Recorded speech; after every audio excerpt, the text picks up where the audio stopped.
자, 이 시간은 광주시 세무사회와 함께하는 세금 바로 알기입니다. 오늘은 지난 시간에 설명해드린 비사업용 토지 가운데 이 두 개 지목에 관련해 알아보는 시간인데요. 광주지방세무사의 김도영 세무사와 함께합니다. 전화 연결돼 있습니다. 안녕하십니까? 네, 안녕하세요. 네. 먼저 이 비사업용 토지 중과 제도에 대해서 오늘 간단히 좀 요약해서 설명해 주시겠습니까?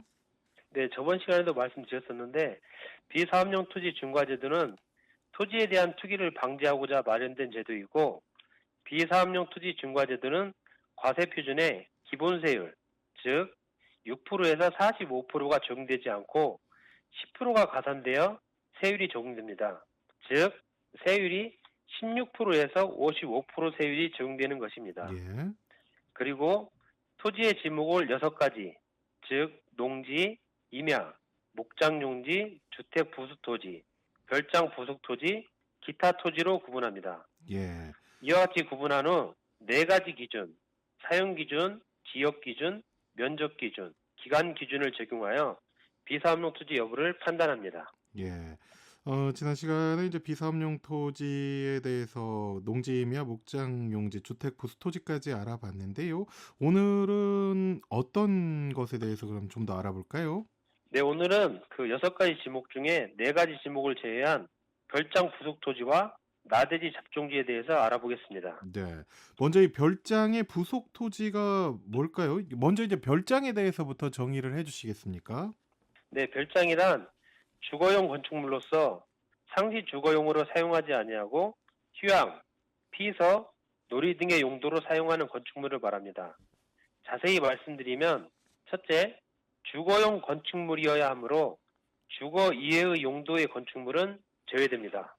둘째, 상시 주거용으로 사용하지 않아야 합니다. 예.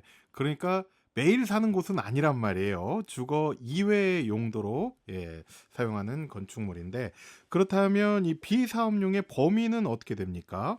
네, 2014년도 12월 31일 기준으로 말씀을 드리겠습니다.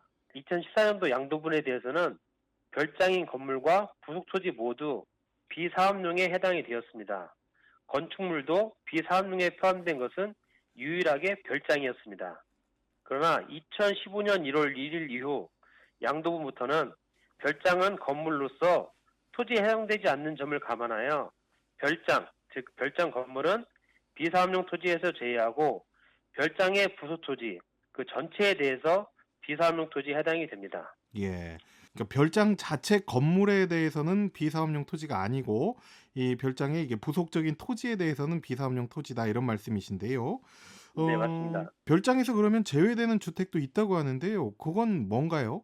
네, 그건 취득 당시 일부 지역, 예를 들면 수도권 지역, 도시 지역, 조정 대상 지역, 그리고 허가 구역을 제외한 지역으로서 읍면에 소재하고 대지 면적이 660제곱미터 이내이고 주택의 연면적이 150제곱미터 이하이고 건물과 부속 토지의 가액이 음. 기준 시가 2억 원 이하인 것은 제외가 됩니다. 그러니까 보통 이게 군 단위의 읍면 지역, 시 단위에도 읍면 지역이나 이제 기준 시가가 높지 않아야 된다 이런 말씀이시고요. 비사업용 토지 가운데 자 이제 여섯 번째죠. 나대지 또 잡종지에 대해서도 좀 알아보겠습니다. 나대지, 잡종지는 어떤 토지를 말합니까? 네, 나대지 잡종지 등은 농지, 임야 및 목장 용지와 주택의 부속 토지, 별장의 부속 토지를 제외한 모든 토지를 말합니다. 비사업용에 해당하는 나대지 등에 관하여 사업용에서 제외되는 토지를 열거하고 있습니다. 따라서 비사업용에서 제외되는 토지에 해당하지 않는 경우는 비사업용 대상 토지가 됩니다. 예. 그러면 이제 비사업용에서 제외되는 토지는 어떤 것들을 말합니까? 첫째, 지방세법 또는 관계 법령의 규정에 의하여 재산세가 비과세되거나 면제되는 토지입니다. 둘째, 지방세법 106조 1항 2호 및 3호의 규정에 의한 재산세 별도 합산 또는 분리과세 대상 토지입니다. 네, 근데 여기 지방세법을 좀 알아야 되는데 지방세법상 재산세 과세 근거는 비사업용 토지에 있어서 중요한 판단 기준이 됩니다. 농지, 임야, 목장용지, 주택의 부수토지, 별장의 부속토지를 제외한 기타의 토지는 지방세법상 과세 근거를 그대로 채용하고 있어서 지방세법에 의한 과세 근거는 비사업용 토지를 판단함에 있어서 결정적 역할을 합니다. 나대지, 잡종지 등의 기타 토지는 종합합산 대상 토지를 비사업용 토지로 규정하고 있습니다. 다만 종합합산 대상 토지 중에서 거주 또는 사업과 직접적인 관련이 있는 토지에 대해서는 비사업용 토지에서 제외하고 있습니다. 예. 그리고 셋째, 거주 또는 사업과 직접 관련이 있는 음. 토지입니다. 예.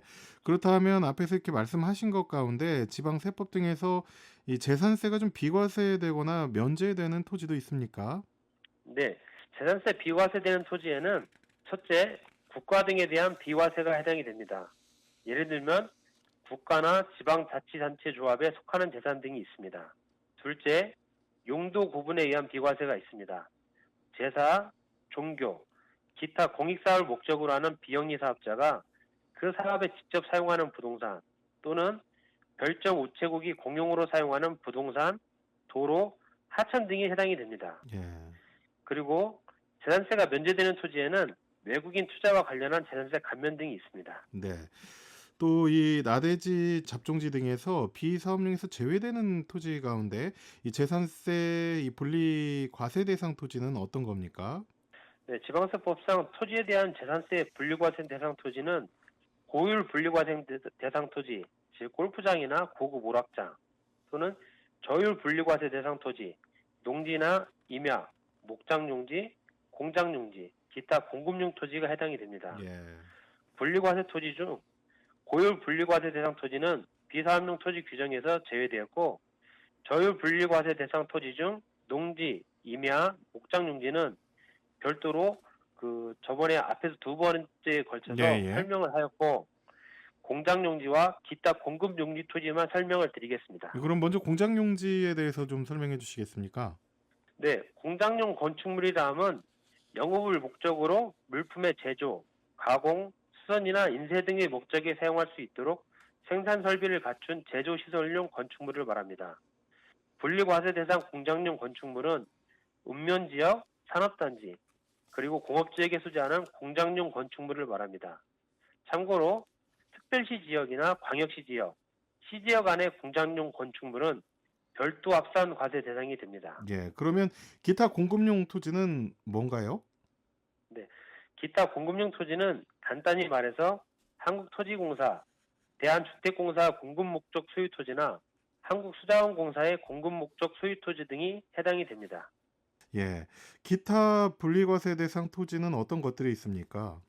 기타 분리과세 대상 토지에는 염전, 광구 내의 토지, 공유수면 매입 토지, 주택건설사업자의 소유토지, 도시개발 사업용지, 여객 자동차 터미널 및 화물 터미널용 토지, 그리고 개발 제한구역 내의 공장용 부속토지 등이 해당이 됩니다. 예.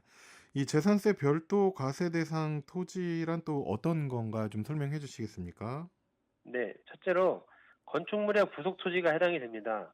이 경우 건축물의 바닥 면적의 용도 지역별 배율, 3배나 바닥 면적의 4배, 5배, 7배를 곱한 면적을 초과한 면적에 대해서는 비사업용 토지에 해당이 됩니다.